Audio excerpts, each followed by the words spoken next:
मुंबईतील दादर येथील ऐतिहासिक श्री शिवाजी मंदिर नाट्यगृहात महाराष्ट्र बाजारपेठ आपली बाजारपेठ या ब्रीद वाक्याखाली कार्यरत असलेल्या महाराष्ट्र बाजारपेठ संस्थेचा 9वा वर्धापन दिन आणि गुणगौरव पुरस्कार सोहळा अत्यंत उत्साहात आणि जल्लोषपूर्ण वातावरणात पार पडला। संस्थापक अध्यक्ष डॉक्टर कौतिक दांडगे यांच्या मार्गदर्शनाखाली आयोजित या भव्य कार्यक्रमात सामाजिक, सांस्कृतिक, पत्रकारिता, कला आणि व्यावसायिक क्षेत्रात उल्लेखनीय कार्य करणाऱ्या अनेक मान्यवरांचा गुणगौरव पुरस्कार देऊन सन्मान करण्यात आला। या सोहळ्याला मनोरंजन क्षेत्रातील अनेक नामांकित कलाकारांनी उपस्थिती लावत कार्यक्रमाची रंगत अधिक वाढवली।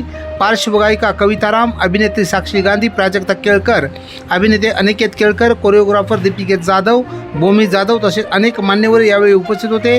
कार्यक्रमादरम्यान अचानक वीज पुरवठा खंडित झाल्याने काही क्षण सभागृहात अंधाराचे वातावरण निर्माण झाले। मात्र उपस्थित महिलांनी मोबाईलचे टॉर्च सुरू करून डॉक्टर कौतिक दांडगे आणि अनुजा दांडगे यांचे उत्स्फूर्त असे स्वागत केले। या अनोख्या क्षणामुळे संपूर्ण सभागृह भावनिक आणि टाळ्याच्या गजराने दुमदुमून गेले। महिलांच्या आकर्षक सांस्कृतिक सादरीकरणाने आणि कविता राम यांच्या गाण्यावर उपस्थितांनी धरलेल्या ठेक्यामुळे कार्यक्रम अधिक रंगला। विशेष म्हणजे युवा पत्रकार ओमकार भीमराव धुळप यांनाही यावेळी गुणगौरव पुरस्काराने सन्मानित करण्यात आले। आपण पाहत आहात धगधगती मुंबई, जनतेच्या प्रश्नासाठी सदैव धगधगती।